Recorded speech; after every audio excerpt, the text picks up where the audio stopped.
What is going on, guys? And today we are back, and we haven't done one of these in a while. This is a session review, but Henrik was so nice to send us a 50 cent dollar Circus mix review. So we're going to go over about an hour of Circus mix, and let's see, we have about two parts. So today is going to be part one. We're going to go over it with him. Henrik is in the background. Henrik, say hi. Can you give us your Hey, everybody. bio? Go ahead. Sorry. Hey, everybody. I'm Henrik. My screen name's fromchmm on Phenom Poker. I joined Phenom recently. I used to play on a site called Global Poker, which I joined back in 2018. I built my bankroll up from a free $2 promotional credit to over $70,000 in redemptions over the years, and That's great. moved some of that to fund a live roll and moved a little bit of it to Phenom to kind of do it all over again. Really been enjoying the learning the mix games. I think that's kind of the new frontier of poker. So saw Kyle's channel, and I'm really excited to go through this little session I did with him. Yeah, like I said, I appreciate you reaching out, and if anyone else uh wants to reach out at any point, you can get up to 1 hour free, just like Henrik here. So we're going to do this in, like I said, two parts. I also have some stud flop draw in the background and some Omaha mate when we need to kind of get into some of these random equities. If we're going to go look at a few spots, take the software over my opinions. So we'll kind of jump in and let's see where we're going here. This is the first hand that I thought was somewhat relevant here. The two of clubs is going to bring it in, but we'll just play it. I did speed it up just a little bit. I think I'm just going to slow it down just a tad. Here we go. But the two's going to bring it in, and the king of clubs is going to flat call behind here. Now, just looking at the overall game, the first thing that I would definitely notice when you are playing in any of these games, one thing that I would definitely say is always want to look at the ante structure when playing stud. So right here, depending on who you talk to, like I tend to fractionalize what the big bet is. So say if you're playing in a, trying to think of a better number, but like 50 cent dollar for the most part, you're kind of looking around like a 1/6. There's some fraction in there I'm not gonna be able to do, like 2/3 ante or something like that. A lot of the games on Phenom for the most part are 1/8 antes. So if you're playing like 2/4, the ante structure is 50 cents. So it's like, 1/8 of the big bet.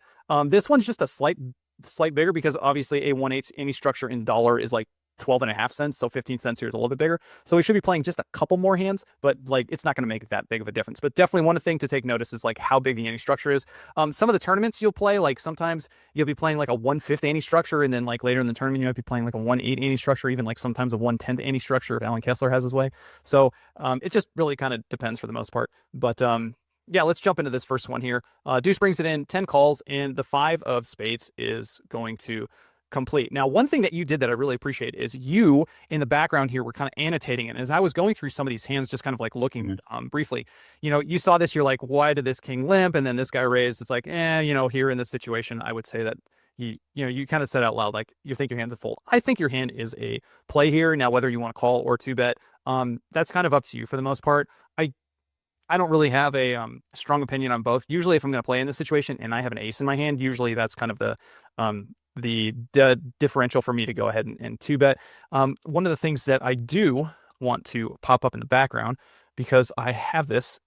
Give me 1 second. Sorry, I'm being a newbie over here. All right, here we go. So then over here in stud flop draw, again, this is the pro version, so this will be coming out later in this year.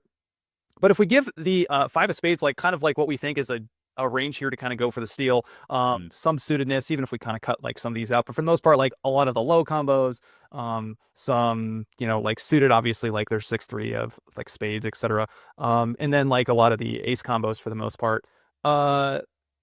Yeah, and like the suited nut flush combos over here as well. We can see like this wider range, I think, is like okay for trying to isolate what we think the king of clubs is limping. And then if we give your specific hand here, the ace 7 offsuit, we can see here we're pushing like basically 50% equity. So in this situation here, like this ace 5-7, the first hand, I would find a way to play it against that, especially too, since the king has put some extra dead money in here.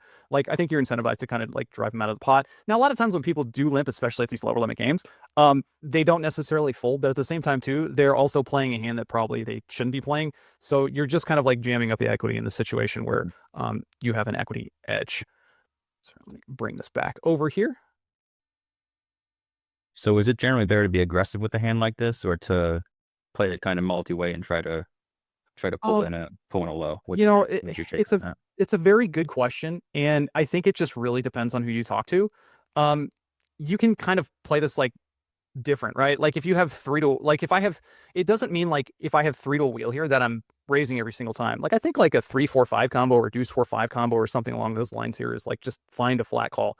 Yeah. You kind of like protect your range so you can actually still have a wheel in your range, and at the same time too, if you isolate the five, a lot of times like if your hand if you don't have the best low draw in the situation, you still have the best high hand at the moment with like ace seven high, and like that's kind of like a rough way to say it, but at the same time too, like, it does matter at showdown sometimes. So like the other thing too is like having the seven in your hand, you can also make a pair of sevens, and a lot of times like that's just good to scoop. Um, Now, like the ace for me is usually the kind of the breaking point. Like if I'm gonna play my hand and I have an ace in my hand, usually I'm going in for like two bets. But yeah, like when you have this like five over here, like this five shouldn't be just ISO raising against the king, very light because he has you behind him and then two deuces that are very playable cards in this game. It's not like Raz where if it has like a king king and this person limps like a jack over here and you have like a five and a five, like you guys are just kind of battling over the antes for the most part. Stud eight, like these ranges behind you are still very playable. So he should definitely have a very playable range in this situation. But if you are going to continue in this situation, I would go ahead and isolate race him. Sure. So, all right. All right. This next hand here is again another stud eight or better hand. This is actually the very next hand. Legend Daryl is going to bring it in again with five of hearts, and our friend over here on the right with the ace of spades is going to open and you fold.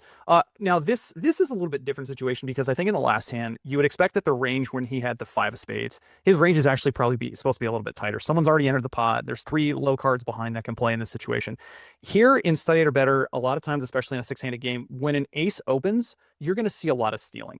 So when you're looking at kind of like what a steal range looks like, Hmm. and we're gonna bring stud flop draw back into the mix over here. You can kind of see like even against his range, and like this is still a pretty I would say decent range. If we give him like a 43% like steal range in this situation. If we made it even wider, you're pushing a little bit more equity, but your hand over here, given the fact that you have buried sixes in the hole, again, you're pushing about 50% equity. Mm. This is a hand where like if your opponent is just blatantly going over the top, then I would just go ahead and probably even like consider two betting your hand. But for me, if your opponent still plays like a decent range, I'm probably just flatting. I just think generally here with like buried sixes, you have too much equity. Like there's no dead sixes at this point. There are a couple dead fives. No cards that are like certainly hurting you by any means. And you can just kind of like play your hand going forward, I would say. Um, but yeah, against what seems to be a much wider steal range in this position, like this is a spot that I would just go ahead and probably flat call unless he's just totally out of line and play this one again for the antes in the middle. Sure. All right. But I'm not sure. It looks like Daryl does call here. We might get just a few. The buttons are not working for me, so we'll see how this works out. But we can watch some of the action in the background, make some commentary here. It looks like Daryl had two pair and called down, and lost cause. Okay, that's a good one too. Looks like he had some combo of like low cards in the hole as well. Yeah, three to low. Yeah. Yeah, so again, and it's something to take notice of, right? Like if he shows up with Jack 10 offsuit in the hole, then you basically like kind of give him a super wide range. But if he shows up like with kind of a relative range every time, like that's when you definitely want to narrow your opponent's range down. So here, obviously, pretty easy fold to any sort of steal rags, as we would kind of call them. Yeah. Especially from like an open position who should have a hand. Yeah. Same thing here. These high cards, I still see players like to this day kind of like playing these high card hands, and they're just like It's just they're asking to be trash. pre-rolled. Yeah. You're just asking me to trash. Obviously, you have a very nice one here with three to wheel and Raz. Obviously ace 2-3. But let's see the dead cards real quick. Take a look. 2 3s are dead. Obviously, that's even like I mean, it blocks your pairs, but at the same time too. It doesn't. It's not that big of a deal. I was gonna say like if you have two dead fours in that situation, blocks you from making wheel. But one thing I do like again, like this tends to be a very wide ranging re-steal steal position. So in this spot, like yeah, when you have three to a wheel, ace in your hand again, sometimes you do want to protect your range. But like a lot of the suited connect, a lot of the connecting ones like 2 3 4, 3 4 5, 4 5 6. Those are ones that I just easily throw in to kind of like the re-raise bucket as long as like if I have like say 3 4 5, as long as three deuces aren't dead, like I'm just gonna be re-raising all day long. This one to me seems like a super easy re-raise against a very wide, I would say, steal position here. So you go ahead and go that route. And he calls, and then again, like when he catches an ace, you catch a jack. This is just again, it's a pure call. Like at this point, the pot's big, and you do make open deuces against his 3 ace 9, and you do go ahead and check here, which I think this is fine. Like relatively, a lot of times in this spot, you're just gonna have deuces, right? If you kind of like look at what your 3-bet range looks like for the most part, I do see people lead in this position, and I think it's a mistake because if you think about your overall re-raise range in this spot, it's usually just going to be deuces. It's got to be, low connected cards. There's probably going to be some suited cards in there. But for the most part, it's just going to be like 3 to a low, right? Now, one thing here is you do have 3 to low and you do have a pair against a hand that's more often than not here just going to be ace high. So in this situation here, like we're not folding on Fifth Street. This to me, if he made like, say he made a 5, then I think the argument here is that you just fold. Like sometimes you're getting free roll. The reverse implied odds going forward are not great. But I think when you have, it's pretty obvious to me, when you have a pair here that can go, make 2 pair where you can still backdoor low and even make a wheel, like I think this is just a very easy continue because again, like his wide range here as well is going to be super wide, right? So, against a lot of his combos here, he's just going to have ace high with a low draw, or maybe he has 1 pair. And against those hands, we're doing just fine given the pot size, and we're almost getting 5 to 1 in this situation. So, yeah, there are some like reverse implied theoretical odds going forward, but at the same time, too, like the price is just too good, and the fact that we have like a backdoor combo draw going on with our hand, we just have to continue. Like obviously, if he catches like open aces here, that's a lot different versus like having ace high in this situation. So like if he made open aces in this situation, I would just go ahead and fold my hand when I open it. But in this spot here, when he most likely only has ace high here, like you can just win with deuces, right? Like at some point he probably should be like giving up some of his bets on later streets. And I still think like a lot of people who are like newer to stud too, they think to themselves, it's like, if I continue here, I'm going to have to call bets on 5th, 6th, and 7th. Well, there are cases where that happens depending on how like the board runs out. But generally, like when the board runs out good for you, sometimes like in Raz, this is a good case of that. Like if the board runs out good for you, like you're not going to necessarily face a bet on a later street. So like sometimes like you call in a situation and they catch bad, you catch decent. Like it might just go check, check, or it goes check, and then you might get to bet in that scenario. Now, since you have an open pair on your board, usually for the betting to change in this spot, he's going to have to catch a higher pair, which isn't going to change it. But it's more of an example of like, say he catches a 10 here and now you catch a 4, right? Like you might check and he might check back, and you don't have to necessarily face a bet. Or you might like catch a 4 and you might just bet into him where he catches a 10, something like that. So I think like it's not like you're going to face 3 bets every single time. But this is definitely one of those situations where you want to peel and see the next street. Sure. Yeah. Good points. Very good points you raise. I've always thought of stud as kind of like, maybe this is a leak of mine. It's like the 5th street is the spot where I tend to make most of my decisions, because after that point, the pot gets so big, it's almost like I feel like I almost have to call down Sure. pretty much everything. And honestly, that's a very good, I think that's a very good, rule of thumb when it comes to stud is like, am I going to continue with this hand at this point? Because now the big streets are going to take over. And I think the question here, like it just becomes like more of an equity question, right? Or like, how are you doing against this range? And in that situation, when your opponent does have a very wide range and their board isn't like super scary, even if he made an 8 in that situation, like if he caught an 8 in that spot, like his board is a lot different than catching a 9, because now he doesn't qualify for a low at that point. So, in a spot like that, like if he does have the threat of a low, it changes the equity dramatically versus like him catching a 9, where a lot of his hands are just going to be like ace highs. Okay. All right, now we jump into Badesi. 5, 4, 3, 2, 1 is the best low. 4, 3, 2, 1. When I say 1, I mean ace is the best Badoogie. If you guys have not checked out Chris Fitch's channel at Death Donkey on YouTube, he just did a very interesting video where you can kind of equate Badoosie and Badesi, where he talks about like, do you want to keep the suited card versus not keeping the suited card in some of these spots? So we will talk about that here. So let's jump into this one here. Under the gun, obviously, with or so your hijack technically with deuce 3 and a 6. This to me would be, if I open this hand, I would open it and keep the deuce 3. I'm not going to open this one, but at the same time too, I would not keep the 6. So this would be a good fold. Not too much really to say here.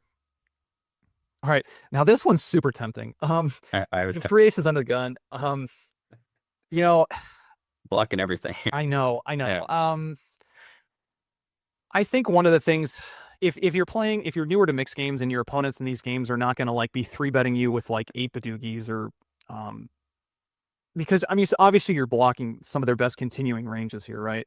I would still fold this combo, but if I had ace, ace, ace, 3, 3, I would open it. Like I just Mm, can't help myself at that point. sure.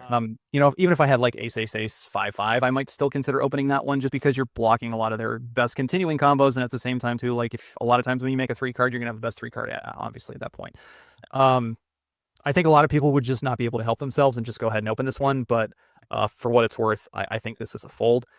I think you were kind of in the background when I was listening to your commentary too. You were kind of waffling which way do I go with this one? Yeah, So, I definitely would have opened it on the button and maybe even the cutoff. I don't know about the earlier positions just because there's so many people in front of me, but it's kind of fun to get three aces. You don't usually yeah, get I mean doubles. the other thing too is like you got to think about it as well is like when you open from an early position, Yeah. you're basically like telling your opponents you have like an extremely strong range, right? Like if you look at any sort of the random like limit hold'em scenarios like under the Mhm. gun. I think it's like just for round numbers, it goes like 15. I don't even remember. Let's say it's like 15 under the gun, 22 here, 30 over here, like 32 over here, and then like 40 something over here. So obviously like the closer you get to the button, obviously in position, the wider you open. But when you have like these blockers, like obviously you block your opponents from their like good continuing range. It's like, yeah, sometimes you're just gonna run in like the 4, 5, 6, 7 Badoogie, and they're gonna 3 bet you, and like that's just kind of the way it is. But at the same time too, you kind of undercut. You have the ability to block them from making a better one too. So, um, yeah, it's kind of like, you want to do it, but at the same time, Yeah. you just kind of like still have to fold. I think from an early spot. Um, all right, now this is another interesting one. Again, we're playing Badesi, not Badusi, because in Badusi here, I would probably go ahead, jam your hand up, and keep the wheel draw. But in Badesi, it's a little bit different here. So, spoiler here, I do think you make the right play, especially this first draw. So what I would do in this situation here is I would call and I would break the four. I think one of the most important things about these split pot draw games that a lot of people, again, the newbies, is they limit themselves to one side of the pot. Now, if you have a very strong draw one way, and usually it's going to be for the low, right? Like if you have ace, deuce, 3, 4 here in Badesi, if we're playing Badesi, if you have ace, deuce, 3, 4 here with like all clubs, like, yeah, you should be drawing at the ace, deuce, 3, 4 with clubs here. You shouldn't be drawing four at the ace of clubs. Like usually you have to have a very, very strong draw one way to limit yourself on one side of the equity equation. So in this situation here, it's a no-brainer. Like ditch the four spades, try to make a Badoogie at the same time too. Plus you're out of position, but you have to think of yourself on later streets. How am I going to make the most money? And when you make the most money, you make big hands. You don't want to limit yourself to like when you get check raised, now you're frozen. Because like there are times when that happens. Don't get me wrong. Like a lot of times you're going to be frozen even when you make like 6, 6 in Badesi and you get check raised. Like all you can do is call. But there's going to be other times where you make 6, 6 in Badesi and you get to put like 4 or 5 bets in, depending on like your opponent's situation, etc. But in a situation like this, if you make like 7, 4 low and a 3 card, you're kind of just hoping to get half, right? Like I think intuitively you were even kind of like saying this out loud when I was listening to your commentary, like, well, I'm not quite sure what to do in this situation because like I think I want to draw a strong Badoogie, and that's the right thing to do is like you want to give yourself the ability to bet down on every single street and make the most money with it. And doing that here in this situation, like obviously take two. One thing that I would notice in this spot here is you got this player raised under the gun, Legendaro called, and then the small blind called and drew one. That's almost never a Badoogie. That's like if it is a Badoogie, it's a very weak Badoogie, and they're just playing it super passively, and they're not going to make any money doing it anyways. So usually this is going to be I would say like a decent low draw. Um, Here you catch another four and you make a Badoogie, but this is one we're not going to keep out of position with 10-10, especially after the first draw. So this is one that I would check and probably go ahead check call one more time if no one raised.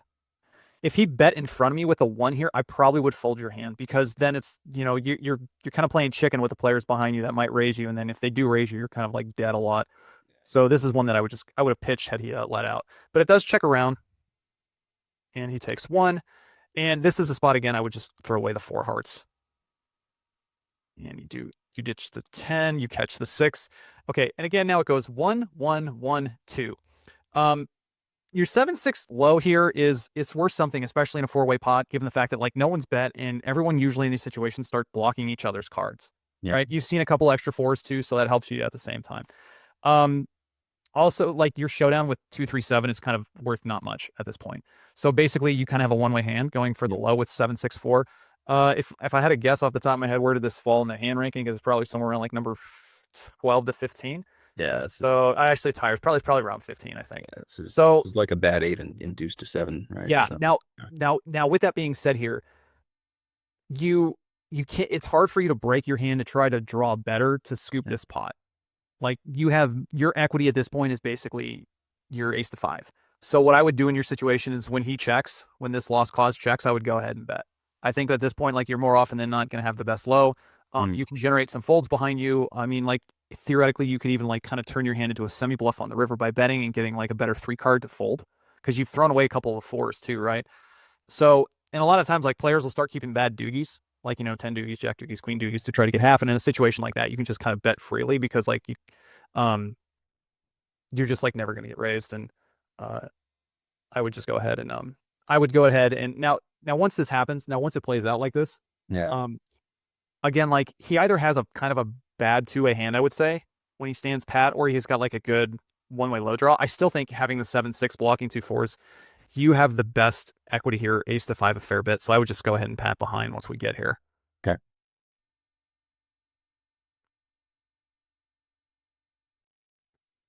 Yeah, I think in game I was worried about him padding and also thinking about the fact that I only have a one way hand. So Right. I think I ended up breaking this. Yeah. Yeah. Yeah, and you kind of like closely make like somewhat of the same hand.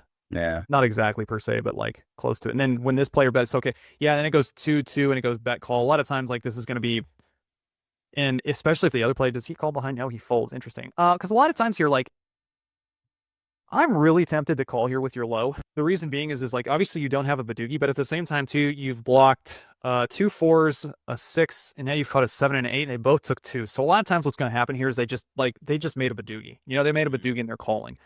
Again, it's kind of like one of these random hands, like how the progress went out. I'd be very tempted to call here, to be completely honest, especially since you're completing all action and like the hand's over after this. You don't have to really worry about anything after that.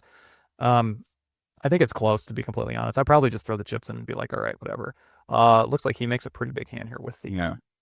Eight with six low, yeah, the eight eight low long. on the six. And then Legend over here, what did he looks like he called pre-draw and drew two at the ace three four most likely. And again, going back to it, like you don't want to limit yourself like pretty early in these hands. So if I had his hand, I probably would have just thrown the four away. I wouldn't have called play flop and drew three, but I think he drew two, so I would have just mucked it pre-draw. All right, next hand looks kind of like a nothing burger. Gonna see if I can slowly speed it up.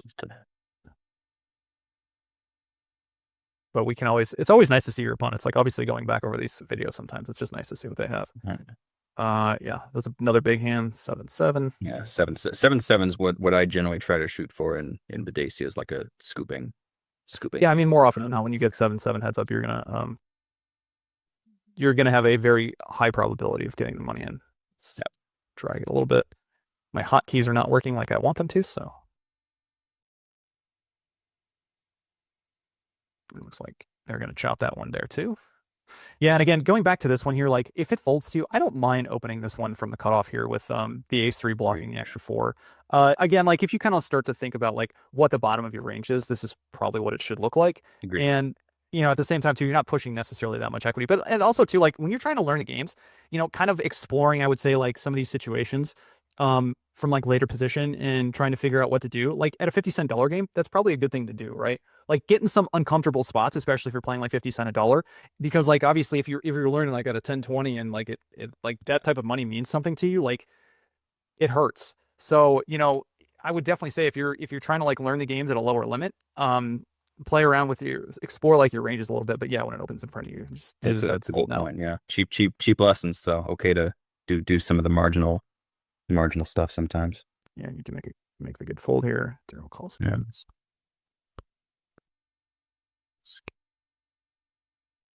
All right, last draw. Let's see what they had. Kind of interesting one. 1-1. Yeah, probably a pretty thin bet over here, to be honest. But it looks like it's okay. Yeah, it's thin. I would say this bet's thin with like one of the worst 7 Badoogies and one of the worst 8 lows in a spot where it goes 1-1. But we didn't really see the action. So if they're just kind of like check calling, then it's probably totally fine.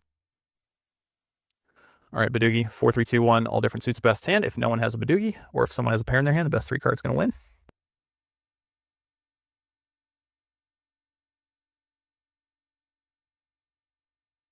They get Daryl again.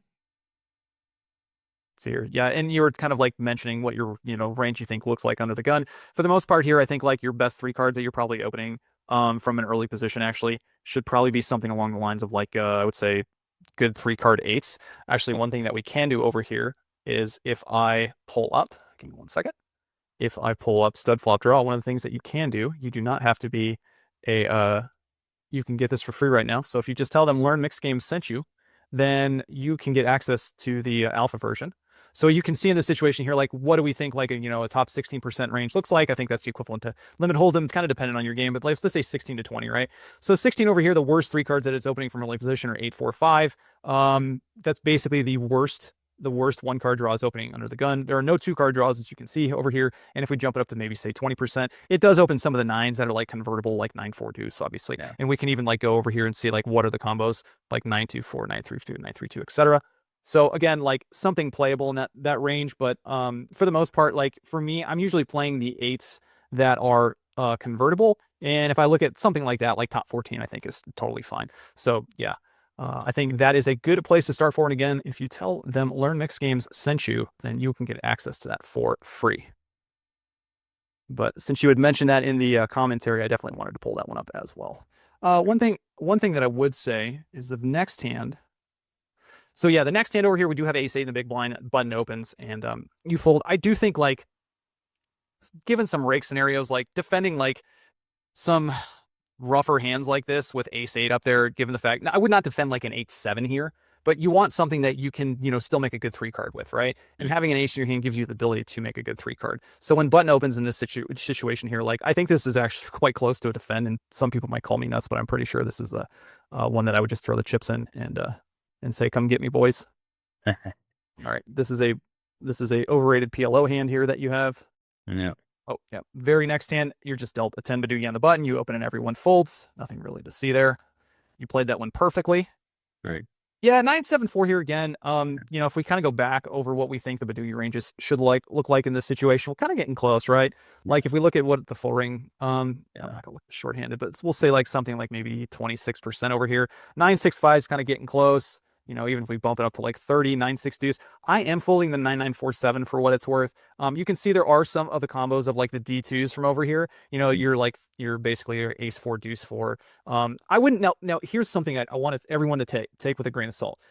Use these ranges as a base. Don't use these ranges as law. Okay?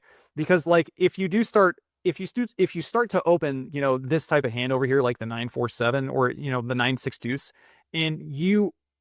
and something's kind of off. There might be something flawed with like the way that you play the game. There might be something flawed with the ranges. I specifically have talked to the developer of this, and he has basically said like there are going to be times like you should, they're basically close to what we think they should be, but they're not necessarily perfect. So take it with a grain of salt. But like, yeah, for me in the 9-4-7 in the cutoff, I think I'm opening. I'm folding, and then I'm probably on the button. I'm opening the 9-4-7, especially with another 9 blocker. But having the extra blocker in this situation like does help you. Okay, you raise, you get called. He takes 2, you take 1. Pretty self-explanatory for the first part. He checks, you bet with the draw lead. You call, and now it's interesting because he leads into you after taking 1.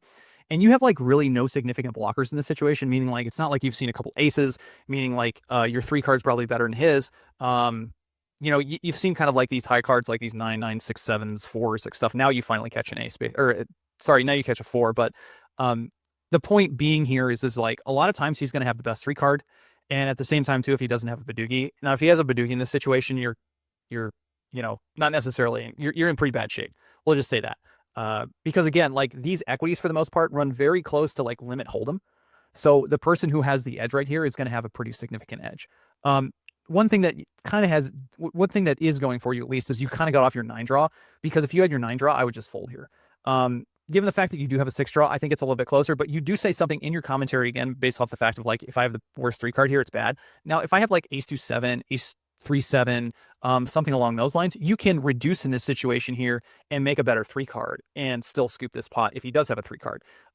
This spot, it's very hard for you to reduce to make like an ace 2-6 and still win at showdown. So I think this one, if you did throw into a solver, somehow, or even if we give your opponent like the exact Badugi range, I don't have that pulled up right now in stud flop draw, but if you basically gave him like the best 3 cards plus Badoogie range, I think this is probably going to tell you to fold. You need 20% here basically to continue, given the pot size, and I don't think I don't think you're getting it based on the range since you can't reduce. I don't think the pot odds are there. Yeah. Yeah, I don't think they are either. So I actually think your fold here is good, given the fact that he leads into you. And again, like if you had one of these spots where you've seen like 3 aces, or some low cards, I think like it's a little bit closer because at that point he might just be turning his hand into a bluff. Sure. But you haven't like seen any sort of blockers. I think like the cards that you have seen, given the fact that you've seen a couple 9s, it does hurt you as well. So, all right, draw Mahad. Yep, draw Mahad deuce to 7 here. The lowest hand, the worst hand in your hand, and the best Omaha high hand. It's so counterintuitive, but it is a fun game, I would say. Yeah. Any questions or comments so far as we're like halfway through? No, I think these are great, great commentary. Really love the fact that stud flop draws, available to, kind of analyze stud equities and thinking about what continue ranges should look like. A lot of close spots, which are good to I'm excited about good to dive into. I mean, it's easy when you have garbage or the nuts, but when there's close spots like this, there's more interesting discussion to be had. So well, and I think that's super important. Like obviously, the most work to be done are in those close situations because like obviously, like in that spot, going off the top of my head with that A6-7, I think it's pretty close one way or the other. I don't think you're going to be pushing an equity edge one way or the other. It's not like getting roughly, what was it, 20%. So you're getting 5-to-1 probability, 4-to-1 on your odds. It's one of those spots where if you're like giving something up, it's relatively small, but like those are the ones that you want to be doing work in because you're not then making the same mistake over and over and over again. And I think that's like super important. Obviously, it's super important. Yeah. So drama here, you mentioned something along the lines of like kind of like your single draw ranges, playing your single draw ranges, and I mean like that's again, it's just a good rule of thumb. This one you just want to go all in and bluff, but unfortunately, you have points. This is a great drama high hand. Yeah, I wish I could play this pot limit, but unfortunately, this is just a limit game. So yeah, I'm kind of good fold here. I know again players who would call and draw 3, but that's a I would not recommend that one. You do have one here in the small blind, like if folded to. Yeah. I haven't done a ton of work in the situation, but I would think like, again, a suited king queen has some playability, especially on the flop. Yeah, I could play this as a one-way hand, just multi-way and try to get the Omaha half, but I feel like I'm not gonna scoop with this hand, Yeah. I know it. Yeah, like if you had like king, queen, jack 10 double suited, I kind of understand that. But that one I think is just too the structure of the hands is too off. And you do kind of see that like in Omaha solvers in general, like it will play the one-sided hands, but usually it has to be like, super connected double suited. The one of the biggest pitfalls you can fall into in Dramaha is playing just for the Omaha side of the right. And I still see players like they can't fold aces. They just can't fold aces. They don't know what to do with them. And obviously they're just getting free rolled. It's very similar to like stud high low regular for the most part when you're like playing the big pairs. Same thing here from the cutoff. Like I'm not opening this combo. This is I'm never opening like a 1-card queen. Like on the button here, if you had like some decent double suited queens, I would consider doing it, but not here. Rainbow basically, or 1 suit. Same thing here with the jack draw. Folded to, just folded. Like it does get 3 bet. Scoot up just a little bit.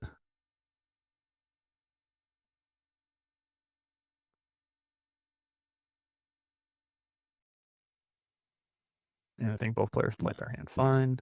It's one of those spots where you're just kind of forced to call down. All right, stud high low regular again.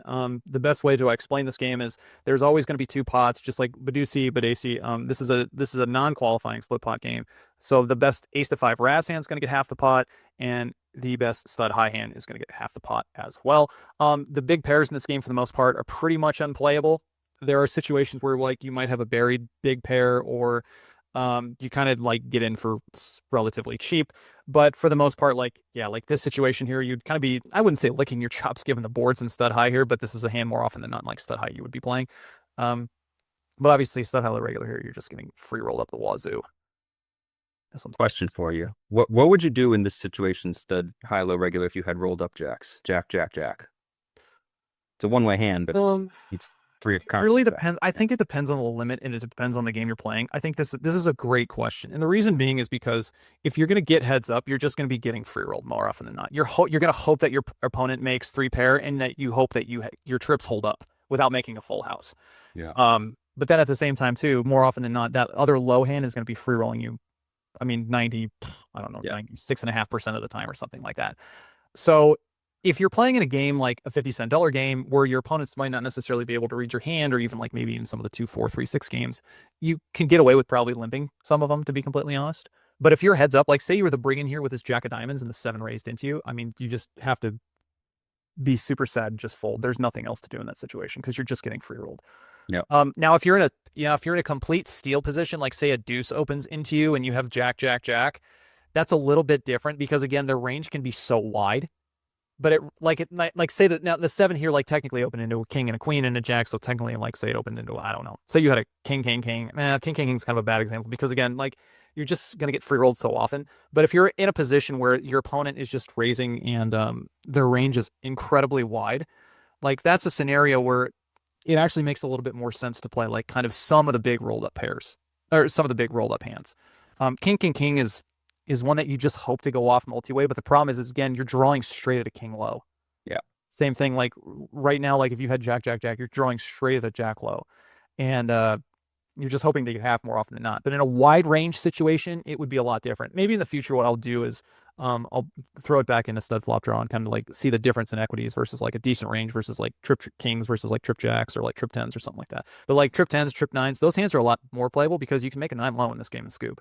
So it's a lot different than like 9 and 9 versus like king, king, king because you're drawing straight at a king low versus like a 9 low. But yeah, it was a really good question.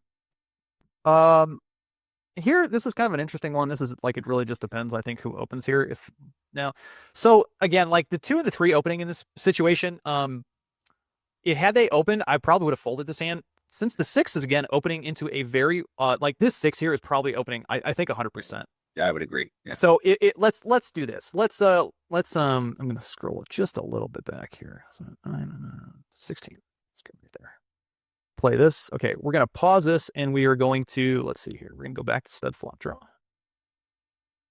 And we're gonna see how we're doing against basically this is we're going to update the boards. Okay.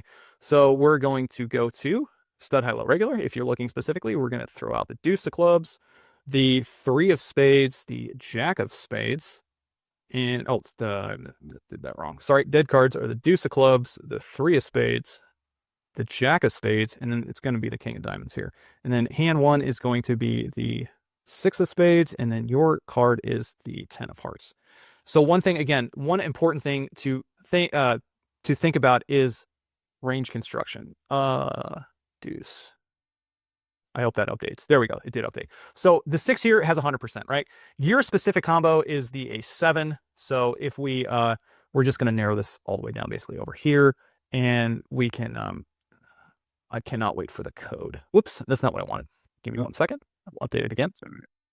But we have the A7. So if we go back to the range over here and let's remove these. Sorry, it's doing this by hand. But we just have the A7 offsuit basically. And we have the ace 7 offsuit. So we're going to filter that combo here. So how are we doing against 100% of the 6 steals? And then we have obviously the ace 10. And you can see here we're actually pushing equity against that range. We're actually the equity favorite with the A7 low draw because you got to think like this is kind of a Raz range too, right? If it's a Raz range, and what I've said about in the previous videos too at the same time, is that where in Study It or Better, like your ace is like a mini joker because it's the lowest low and the lowest high, but you still have to qualify.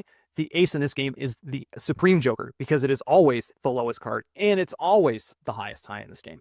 So in this situation here, like this is a spot where you definitely, I would definitely flat call against a 100% range and continue in this spot. So just something to keep in mind. And again, it's super useful to kind of like throw this in there and see. Like obviously, it just kind of depends on where we like fall in the range. You know, obviously his best, like if we look at what his best combo here is starting theoretically, like looks like 5-4 spades. Like he's pushing only 60% against you. Like that's like the best scenario like in that spot for you. And then obviously like if he's got king queen offsuit and you have a7 in this situation, you're pushing like 52% or something along those lines. But it just is that right? Just making sure I'm trying to read this one right. Hand 1, hand 2. Oh, I'm reading the wrong ones. There we go. I was reading the wrong part of the graph. But anyways, just taking away like against his range here, we're pushing an equity edge. So we definitely want to be calling in that situation. So let's go back. All right, let's play this one.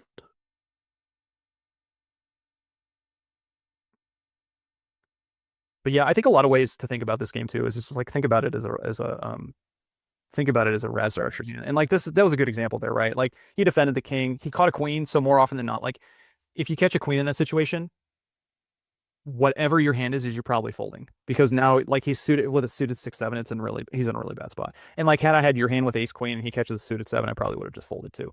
But again, you have to think about range on range. This is another good example here where like you really have no playability. Stud high, it's like, oh good, I have a high pair, I'm gonna play this one, but in this game it's just not playable. So I'm gonna skip just about 20 seconds forward.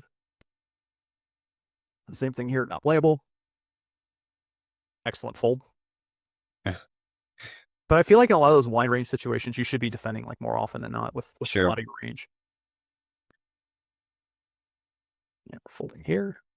Mr. Meowza, when he watches this, I'm just going to tell him he plays every hand just like normal. Mm. Just a little bit. Okay. All right. Now you pick up a pretty one here. Jack opens and you get a fold, and you have 3 suited babies here with an ace. Again, like I think one of the things is if you're going to play the 9 here into the 2 and 2 7s, I think limping is probably your best play. You can limp some trips, you can limp some buried aces, you can limp some split 9s, you can limp this type of hand. But I think limping for the most part makes a lot of sense. And the reason being is because you're not going to be like raising, like ace 6-9 offsuit into these hands, right? Like you're probably going to be folding it. So when you're playing your hand, you're basically saying like you have relatively strong range. And to be honest, like that kind of gives you a little bit of incentive to just open your hand. But generally I would say like, this is a tough one for me because I waffle back and forth between like, you're basically saying like you have like the top of your range when you play your hand here, given the fact that you have 3 low cards behind. Yeah. So I actually don't mind like just open raising. And if someone wants to get heads up with you, like what's the worst that happens? Like you have 3 suited babies with an ace. Like it doesn't really mean much. And then if someone wants to go crazy, like they're kind of cannibalizing their own hand for the most part. Because like if someone wants to go crazy here with like maybe say 3 to a with 3 to a wheel, and then the other one, or 3 to a 6, and the other wants to like jam you with 3 to a 7 in the spot. I feel like some ways they're kind of cannibalizing yourself, especially when you have like rolled up 9s here, buried aces. So I don't know. This is one where we're definitely playing. I'm going to just say that we're playing this hand. I'm just trying to decide what the best course of action here is, just to open raise or limp behind. I'm not going to fault you for either one, to be completely honest. Yeah. I do think like what's kind of interesting here is like I almost want to just back raise this hand, to be completely honest. Like I really do. I mean, now here's interesting. When the jack calls, I think you should back raise your hand. It's close. It really is close, to be completely honest. Now, this is a spot where you catch relatively good. Meowza catches pretty good. There's no 6s at this point dead. This is a spot where I think you actually want to put the raise in and hope he 3-bets and try to knock these players out, because now you guys are fighting over dead money. Sure. Study it or better, this is not really a thing with a 9, because usually like 2 low hands are trying to, fight over the pot, and they're the equity favorites and pushing the most equity. In this situation, when it goes brick, and the jack catching an ace is not necessarily a brick, but still, like if you get to raise here and Meowza 3-bets, and you get someone else to fold, like this is a pretty big win for you. Okay. Again, kind of a close spot here, given the fact that 2 aces are dead. It's unlikely here that he paired this ace now. Again, like given the fact that he raised the 7, his range can be relatively wide in this spot, right? If you caught a 4th club, I would go ahead and raise when it gets to you.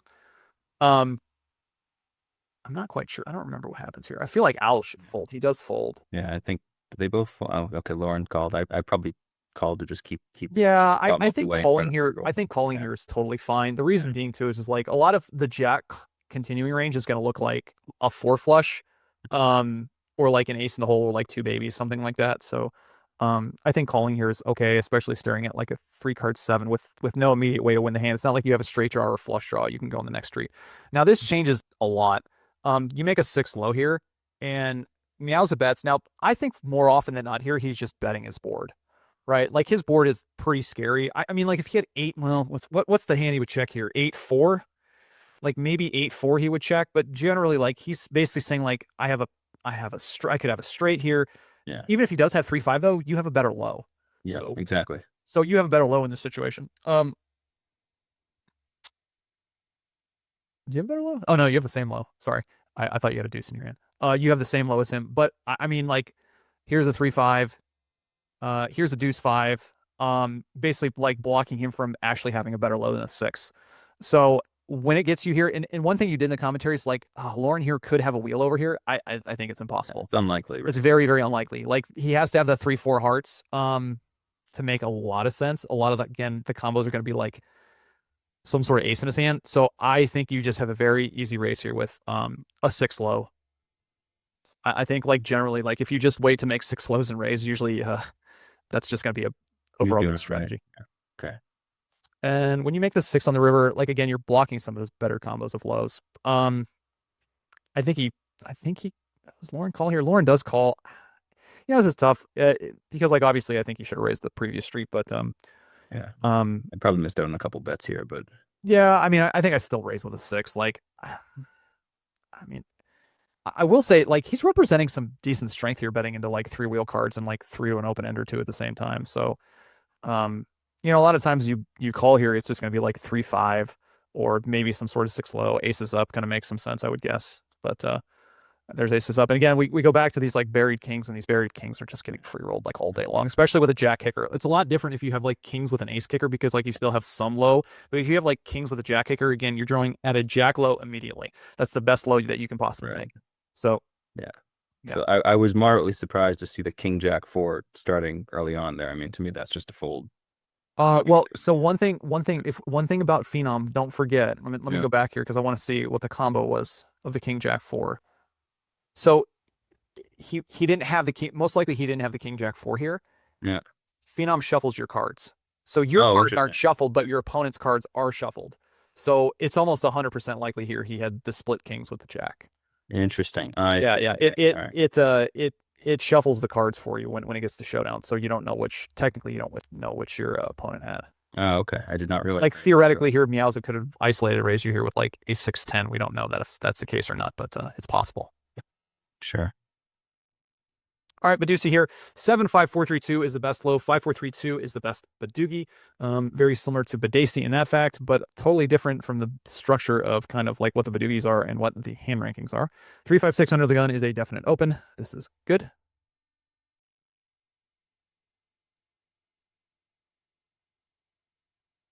And you take 2 and it goes 2-2. This first draw for the most part, if I've seen like a bunch of blockers, I would go ahead and bet. I don't really mind checking too much. I think you're going to get check raised, sometimes here when your opponent does make up a doogie. Some players just go for a lead, but if I've seen like 2 pair in this spot, I think like betting your Badoogie side of the hand at this point makes some sense. Again, at this point, remember there are 2 pots, right? There's a Badoogie pot and there's a deuce to 7 pot, and the takeaway for that is like you guys are always fighting over both at the same time. You don't qualify like you do in Omaha High Low. So with that being said, like, at this point, someone has the best Badoogie, right? No one necessarily has the best low at this point. Kind of the equities for the most part are kind of the same. They're kind of, you guys are like splitting 50-50, but the person who's got the best Badoogie in this situation is like pushing more equity. So if you see more pairs, I'm more likely to bet in this situation. But I usually go ahead and check under the gun if I haven't. Like if I caught this combo, I think I would have gone ahead and bet. Now, there is one thing here. He does check and call, and now you go ahead and check back. You do make a mistake here. Well, I shouldn't have mucked the deuce. Yeah. You should not throw the deuce away because actually you have the second best 3-card combo here at the same time. Given that you've seen 2 3s, a deuce, and a 6, I probably would bet in position here with a 2-3-5 and a 6 draw. Yeah, we throw the wrong way. It would make a 7 Badoogie on the river. Again, given the fact that he does pat in this situation. Now, it's really hard to get your opponent to fold in Badoosi. And given that fact, in like some of the higher limit games, if your opponent's never folding, you should probably never raise. But at the same time, too, like your opponent probably should have some really weak hands in their range, kind of given the way this hand's played out. So if you do you should find like some raises, and probably this is one to do it with because you've got a fair number of pairs. You've seen 3 3s, you've seen a deuce, which somehow has gone into the abyss. I think you've seen an extra 6 now too. So like for him to have a better Badoogie here just seems super unlikely, meaning like this is kind of a decent semi bluff to go ahead and raise, I think, to attempt to get him to fold. And you actually do go for it and he snap calls you. And again, like he's got some like random piece of cheese here with like a 3-card 8 plus 9 low. But this is one of the reasons like where I actually think you played your hand, like these, if they're going to show up with this and bet the river too, like yeah, like that bet on that first draw was really good. But that's one of the things too. Like usually when you get to when you have like 2-3-5 in your hand, given a lot of the action, like a lot of times you're just not getting a showdown. I'm sorry, you're not. You're getting two showdown. You are getting two showdown with your 3-card 5. What was that? Sorry, 1 second. Okay, so here, Meowza opens the hijack, Lauren flats button, and you are in the big blind. This is close to me. Um, if this is deuce to 7, I'm usually just calling here. If I have a better 3 card, I think I'm going ahead 3-bet. Having the extra deuce in your hand is beneficial to you, and at the same time too, usually when you have this person who kind of like flat calls in between, more often than not, when you're like kind of the stronger parts of your range for the most part, you're usually jamming. It's kind of like a Raz, right? Like a good example of this is like if you have a 7 draw and you have like two people have 7 draws and the person's flatting with a 10, like the 2 7s are incentivized to just absolutely jam, right? They're just absolutely incentivized to jam the 10 to make them put the money in bad kind of thing. It's a little bit different in this situation, I think, just because like one, you're out of position. You do have an extra deuce in your hand, but you don't really have good showdown value right now with the 2-3-7, like 2-3-5, 2-3, 2-3-4, 2-3-5. 2-3-6 even is kind of close with a blocker, maybe. I think calling here is probably okay. I don't hate the jam, but I think I would just call because you can get 4-bet behind you as well. Yeah, then you're in It's it like for do here. yeah, it's I'm in it for more bets that need to be in a Yeah, and you're out of position, right? Like, obviously, like being in position is a little bit different. Like if hijack opens, it's like cutoff is just playing a lot of hands, and you decide to cold call. It's a lot different, I feel like. But in this situation, being out of position does hurt you.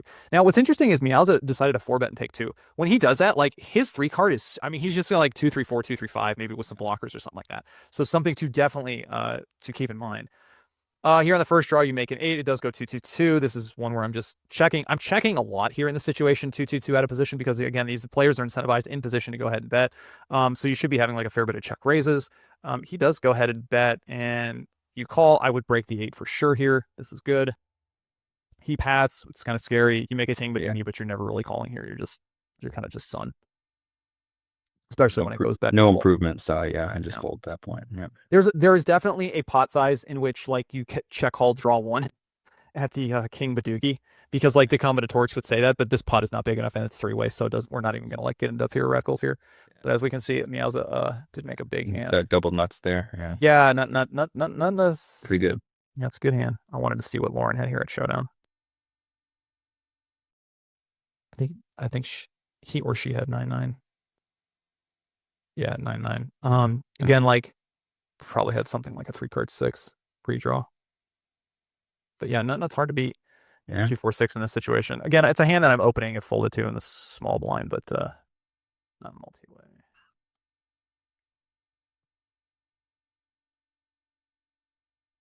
All right, 2-6-7 here on the button. I like the 3-bet in position.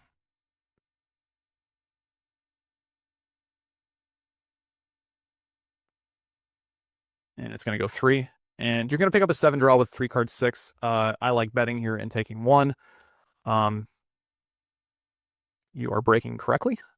But obviously, like on the later street too, you can just get your opponent here to fold unimproved a fair bit. So I would go ahead. Drawn 3. I think I just had everything there. Yeah, and then you make number you make number 3 on the river here. And the question is like, do you have enough showdown here to raise the river? I think this is a very important thing to ask yourself, because a lot of people just nakedly raise here. And the thing is like, you got to think to yourself, sometimes here in these situations, like if you raise, you're just getting free rolled, right? Mm-hmm. Like, so does this player bet Badugis or does he bet only good lows? Because if he bets only good lows here, like it's kind of really, really, really close here to just calling. If he bets like now the previous hand, we saw him bet the 3-card 8 with a 9 low. So I think you're more incentivized here to go ahead and raise this for sure. But you got to think to yourself, like against some players here, if they're betting a pretty strong range, you're only pushing equity really in the deuce to 7 side. You're not pushing equity in the Badugi side with really a 2-3-5. So it's not like we've seen like 4 deuces or anything like that as well. So I mean, I think I go for the raise kind of just based off what I've seen. But it's just me. And it looks like he did make a 5 Badugi, but he did have a pair. So again, it's like one of these things too. It's like, well, why didn't it's like, yeah, well, sometimes he's got a pair. It's like, well, yeah, I mean, yeah, it doesn't mean it's not still free rolling you. So. All right, 2-3-6, 2-3-6-7 here is one that I would open if folded to. two, like if I had a specific wheel draw like 2 3 5 7, 2 3 4 7 with the same kind of 2 card here, I probably would go ahead and 3 bet if someone opened here.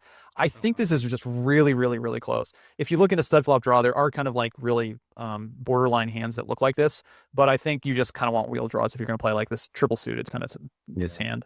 Again, you're just giving so much away on the Badoogie side. Yeah, it's a one-way hand, really. It's just really is a one-way hand. Like, yeah, you can improve to a 3 card 4 or like a 3 card 5.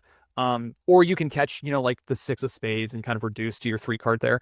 But more often than not, like, you just want to go ahead and let it go. Mm-hmm. Folding 3 4 here from the hijack is good.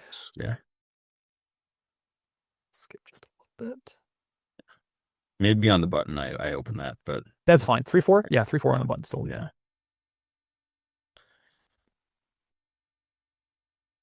All right, let's watch him play. I think we only have like maybe one more hand. Yeah. Oh, actually, I think it is the last hand. I think it's an Omaha high hand. And good, we can actually use Omaha mate to look at it. Oh, cool. Okay. Yeah. All right, Ace King 5 8 under the gun here. You snap fold. Okay, so one of the things I would say is like when I first saw this hand, I thought to myself, it's got to be really close. I think a suited ace here is an open. Yeah. I did not know about a suited king, but again, through the magic of poker tools nowadays, we can go over to Omaha mate and actually look at what the under the gun range looks like. So let's Omaha mate. Yep. So what it does is Omaha mate has 4 games right now available. Pot limit Omaha, pot limit Omaha 8 or better, limit Omaha high, which again equates to double board starting ranges, and limit Omaha 8 or better. Also too, in the pot limit Omaha PLO 8, you can use tournament structures, ante structures. So they have those in there. But if we throw in Ace King, if you throw in Ace King 8 5, we can look specifically at that range under the gun. Yeah. And what we had the king 5 of clubs.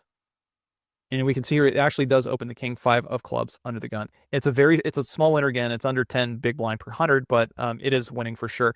My guess of like the suited ace is opening under the gun here. I would sounds more valuable. Yeah, definitely for sure. One of the things that I actually wanted to look up though is let's look at this. Let's look at what combos it opens ace king, not aces, not king king, and then let's require that it's single suited.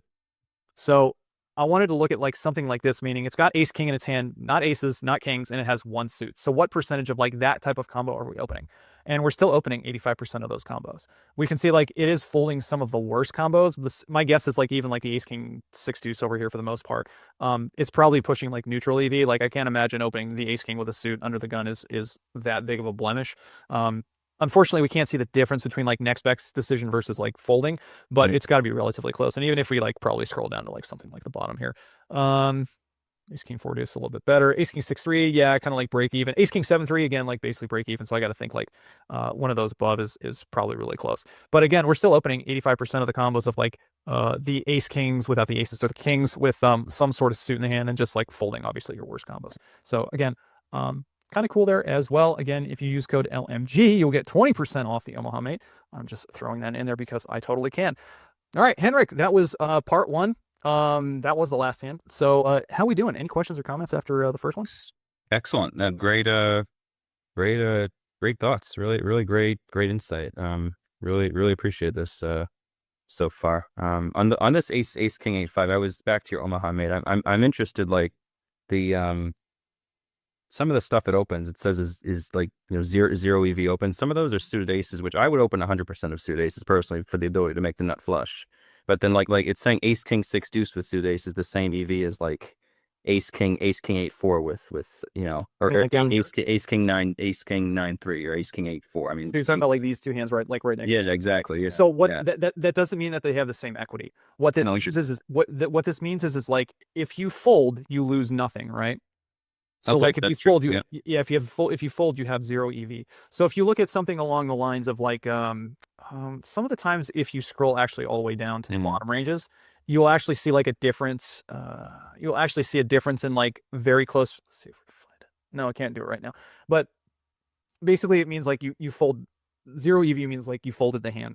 Oh, so like say like in this situation, if you play the ace king 9 3, if you played that hand, what it usually says is the difference. So it might say like minus 0.05 BB per 100.